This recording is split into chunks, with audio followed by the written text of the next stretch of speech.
ನಮಸ್ತೆ ವಿದ್ಯಾರ್ಥಿಗಳೇ, ಈ ವಿಡಿಯೋನ ಲೇಟಾಗಿ ಮಾಡ್ತಾ ಇರೋದು ಏನಕ್ಕೆ ಅಂದರೆ ನಾವು ಕಂಪ್ಲೀಟಾಗಿ ರಿಸರ್ಚ್ ಮಾಡಿ ವಿಡಿಯೋನ ತರೋದು. ಆದ್ದರಿಂದ ಈಗ ಏನಾಗಿದೆ ಅಂದರೆ ಅಫಿಷಿಯಲ್ ನೋಟಿಫಿಕೇಷನ್ ಬಿಟ್ಟಿದ್ದಾರೆ, 14 ದಿವಸ ಲಾಕ್ಡೌನ್ ಆಗಿದೆ ಅಂತ. ಆ ಸರ್ಕ್ಯುಲರ್ ಕೂಡ ನೋಡ್ಬೋದು. ಯಾವಾಗಿಂದ ಅಪ್ಪ ಅಂದರೆ ಮೇ 25ರಿಂದ ಜೂನ್ 7ರವರೆಗೂ ಲಾಕ್ಡೌನ್ ಕಂಟಿನ್ಯೂ ಆಗುತ್ತೆ. ಮತ್ತು ಯೂನಿವರ್ಸಿಟಿ ಸ್ಟೂಡೆಂಟ್ಸ್ ಅವ್ರಿಗೆ ಕ್ಲಾಸಸ್ನ ನಡೆಸಬೇಕು, ಈವನ್ ಸೆಮ್ ಕ್ಲಾಸಸ್ನ ನಡೆಸಬೇಕು, ಆರ್ಟ್ಸ್ ಸೆಮ್ ಎಕ್ಸಾಮಿನೇಷನ್ ಆಮೇಲೆ ಬರ್ಕೊಬೋದು ಅಂತ ಹೇಳಿದ್ದಾರೆ. ಈ ಸುದ್ದಿ ಡಿಪ್ಲೊಮಾ ಸ್ಟೂಡೆಂಟ್ಗೂ ಅಪ್ಲಿಕಬಲ್ ಆಗುತ್ತೆ ವಿದ್ಯಾರ್ಥಿಗಳೇ. ಹಾಗೆಯೇ ಈಗ ಲಾಕ್ಡೌನ್ ಆಗಿರೋದು ನಾನು ಹೇಳಿದ್ದೆ ಮುಂಚೆ, ಹಿಂದಿನ ವಿಡಿಯೋದಲ್ಲೇ ಹೇಳಿದ್ದೆ, 14 ದಿನ ಲಾಕ್ಡೌನ್ ಮಾಡಬೇಕು ಅಂತ ತಜ್ಞರು ಹೇಳಿದ್ದಾರೆ.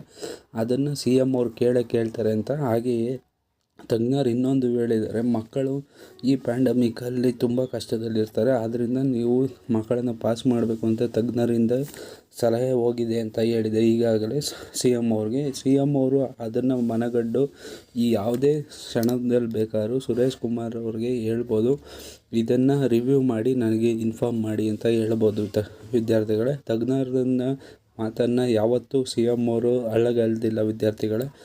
ಆದ್ದರಿಂದ ಈಗ ನೆಕ್ಸ್ಟು ಏನು ಅಂದರೆ UG PG ಮತ್ತು ಡಿಪ್ಲೊಮಾ ವಿದ್ಯಾರ್ಥಿಗಳೇ ಆನ್ಲೈನ್ ಕ್ಲಾಸ್ ನಡೆಸಬೇಕು ನೆಕ್ಸ್ಟ್ ಸೆಮಿಸ್ಟರ್ಗೆ ಅಂತ ಹೇಳಿದ್ದಾರೆ. ಮತ್ತು ಇದು ಎಕ್ಸಾಮಿನೇಷನ್ ಉಳಿದಿರೋದನ್ನು ಯಾವಾಗ ಮಾಡ್ತಾರೆ ಅಂದರೆ ಈ ಕೇಸಸ್ ಕಮ್ಮಿ ಆದಮೇಲೆ ಮಾಡ್ತಾರಂತೆ ವಿದ್ಯಾರ್ಥಿಗಳೇ. ಮತ್ತು ಅಡ್ಮಿಷನ್ ಕೂಡ ಡಿಲೇ ಆಗ್ತಾಯಿದೆ, ಅಂದರೆ ಈ ಪ್ಯಾಂಡಮಿಕ್ ಸಿಚುಯೇಷನ್ ಕಮ್ಮಿ ಆದಮೇಲೆ ಅಡ್ಮಿಷನ್ನ ನಡೆಸ್ತಾರೆ ಅಂತ ಹೇಳಿದ್ದಾರೆ ವಿದ್ಯಾರ್ಥಿಗಳೇ.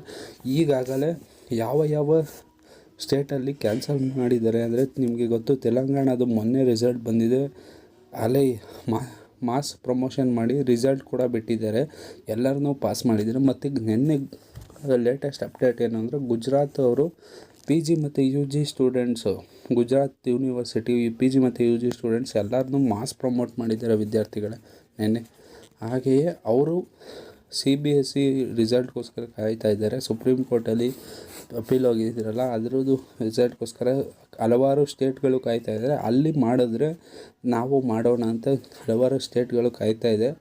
ಮತ್ತು ನೆಕ್ಸ್ಟು ಅಪ್ಡೇಟ್ ಏನು ಅಂದರೆ ತಮಿಳ್ನಾಡಲ್ಲೂ ಕೂಡ ಕ್ಯಾನ್ಸಲ್ ಮಾಡಿ ರಿಸಲ್ಟು ಇನ್ನೇನು ಬರೋದ್ರಲ್ಲಿದೆ ವಿದ್ಯಾರ್ಥಿಗಳೇ. ಹಾಗೆಯೇ ಪೇರೆಂಟ್ಸ್ಗಳು ಮನವಿ ಮಾಡ್ತಾಯಿದ್ದಾರೆ, ಯಾರನ್ನ ಈ ವಿಡಿಯೋ ನೋಡ್ತಾ ಇರೋರು ಕೆಲವು ಆಸಕ್ತಿ ಉಳ್ಳ ಪೇರೆಂಟ್ಸ್ಗಳು ಅಪೀಲ್ ಹೋದರೆ ಹೈಕೋರ್ಟ್ಗೆ, ನಮ್ಮ ಕೇಸಸ್ಸು ಒಂದು ಗಮನಕ್ಕೆ ಬರುತ್ತದೆ ವಿದ್ಯಾರ್ಥಿಗಳೇ. ನಾವು ತುಂಬ ಕಷ್ಟದಲ್ಲಿದ್ದೇವೆ ಅಂತ ವಿದ್ಯಾರ್ಥಿಗಳು ಡೈಲಿ ಮೆಸೇಜ್ ಮಾಡ್ತಾಯಿದ್ದಾರೆ, DM ಮಾಡ್ತಾಯಿದ್ದಾರೆ ನಮಗೆ ಇನ್ಸ್ಟಾಗ್ರಾಮಲ್ಲಿ.